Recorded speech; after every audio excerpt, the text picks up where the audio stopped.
Hello friends, BA part third year exam 2021 अभी चल रहे हैं और उम्मीद करता हूँ आपके भी अच्छे से चल रहे होंगे। तो बहुत सारे एग्ज़ाम हो गए हैं। हिस्ट्री और ज्योग्राफी का जो एग्ज़ाम है वो सबसे लास्ट में है। तो हम बारी बारी से इस हिस्ट्री और ज्योग्राफी को पूरा कंप्लीट कवर करेंगे। तो इससे पहले हमें हिस्ट्री का एक बार सिलेबस पता होना चाहिए कि पेपर में क्या क्या पूछे जाने वाला है। ठीक है दोस्तों, पॉलिटिकल साइंस में तो बहुत ही ज़्यादा कम टॉपिक थे और बाकी जितने भी एग्ज़ाम में बहुत ही ज़्यादा कम टॉपिक थे, मगर हिस्ट्री जो सब्जेक्ट है उसमें कहीं से भी कोई सा भी सवाल आ सकता है, कितने भी नंबर का। तो इससे पहले ये कोई भी सवाल आए तो इससे पहले हमें उसका सिलेबस तो पूरा पता होना चाहिए। ठीक है, हमें कौन कौन से टॉपिक पढ़ने हैं। ठीक है, हम क्या करते हैं, सीरीज़ पढ़ते हैं एग्ज़ाम के अंदर, और जब एग्ज़ाम होता है तो कहते हैं कि प्रश्न नहीं आए। प्रश्न तो वहीं से आता है, मगर वो कहाँ से पूछ लेता है वो हमें पता नहीं होता।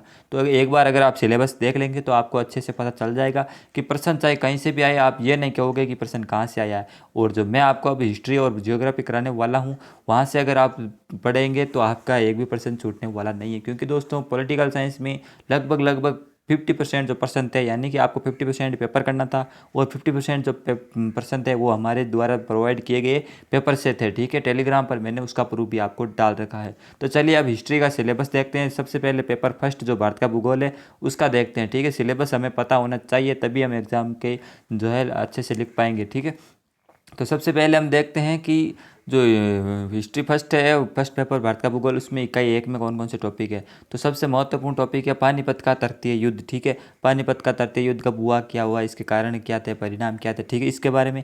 फिर मराठाओं का महाजी सिंधिया एवं नाना फडणवीस के समय में उत्थान, मराठाओं का अंग्रेजों से संघर्ष, मराठाओं की असफलता के कारण। ठीक है, तो मराठाओं से संबंधित आपको पूरी हिस्ट्री पढ़नी है। शिवाजी वाले तो चैप्टर तो पढ़ना नहीं है। शिवाजी के बाद में जो उत्तराधिकारी हुए थे उनके, और जो वंशज थे मराठा के, महाजी सिंधिया, नाना फडणवीस, इनके विशेष संदर्भ में। ठीक है, ये दो ही लोगों का आपको विशेष संदर्भ में पढ़ना है। इनके समय में उत्थान, मराठाओं का अंग्रेजों से जो युद्ध हुए थे वो, और उनकी असफलता के कारण। ठीक है, ये टॉपिक। और फिर अगला देखते हैं बंगाल में ब्रिटिश सत्ता की स्थापना। बंगाल में ब्रिटिश सत्ता ने जब स्थापित हुई थी तो उसके क्या परिणाम थे, उसका क्या स्वरूप था, और शासन कैसे चलता था, शासन में परिवर्तन क्या हुआ। और उसके बाद दोस्तों इसमें भी एक चीज़ है, जो बंगाल में शासन वगैरह था तो वो एक फिक्स डेट है यहाँ पे 1772 1773। ठीक है, इसी डेट के संदर्भ में आपको अंग्रेजों का जो बंगाल में शासन है वो आपको पढ़ के जाना है। फिर जो अगले जो छोटे छोटे राज्य हैं उस समय उभर के आए थे मुगल साम्राज्य के अंत के बाद, तो वो थे मैसूर, पंजाब और अवध। ठीक है, इन तीनों के विशेष संदर्भ में तथा उनका ब्रिटिश सत्ता से संघर्ष और विलीनीकरण। ठीक है, अब इन तीनों ने कैसे कैसे ब्रिटिश से कौन कौन से युद्ध लड़े, क्या परिणाम था। ठीक है, ये सारी की सारी चीज़ें इसके साथ पढ़नी है। और इनका विलीनीकरण अंग्रेजों ने कैसे किया, इनको अपने राज्यों में मिलाया, कैसे नीतियाँ अंग्रेजों ने बनाई, वो सारी चीज़ें हमको पढ़नी है। ठीक है, मैसूर, पंजाब और अवध, इन तीन राज्यों के संदर्भ में। बाकी तो रियासतें उस समय बहुत ज़्यादा थी, मगर हमें केवल तीन का ही पढ़ना है। सबसे ज़्यादा क्वेश्चन जो प्रश्न बनते हैं इकाई फर्स्ट में वो अवध से बनते हैं। ठीक है, तो अवध को खास तौर से आपको क्लियर करना है। आपको फिक्र करने की जरूरत नहीं है, मैं आपको आगे सारी की सारी करवा दूंगा। फिर इकाई दो में आपको देखते हैं 1857 का विद्रोह यानी क्रांति। 1857 की क्रांति के क्या कारण थे, उनकी क्या प्रकृति थी, कैसे हुई, और उसके परिणाम। ठीक है, ये निम्नात्मक में भी आ सकता है प्रश्न, कहीं से भी कोई सा भी प्रश्न एक नंबर का भी पूछ लेता है इसके। अब 1857 की क्रांति बहुत ही बड़ा चैप्टर है, तो इसमें कहीं से भी एक नंबर का प्रश्न पूछ ले तो इसकी कोई कन्फर्मेशन ठीक पूरी 100% श्योरिटी नहीं रहती। ठीक है, फिर ब्रिटिश सत्ता का भारतीय रियासतों में विस्तार। ब्रिटिश सत्ता ने कैसे भारतीय रियासतों को हड़पने की कोशिश की। 1858 से लेकर 1947 तक जो भी उनकी नीतियाँ थी वो पढ़नी है। स्थायी बंदोबस्त, रैयतवाड़ी बंदोबस्त और महलवाड़ी बंदोबस्त। ठीक है, उसके साथ ही भूमि राजस्व बंदोबस्त और उनका किसानों पर क्या प्रभाव पड़ा, उनकी आर्थिक दशा वगैरह। ठीक है, ये तीनों बंदोबस्त, भूमि सुधार से रिलेटेड भी आपको पढ़नी है कुछ चीज़ें। उसके बाद जो अगला टॉपिक है इकाई दो में वो है धन का निष्कासन और उसके प्रभाव। ठीक है, ये भी ज़्यादा डीपली नहीं पूछेंगे, मगर इसमें एक दो प्रश्न बनेंगे।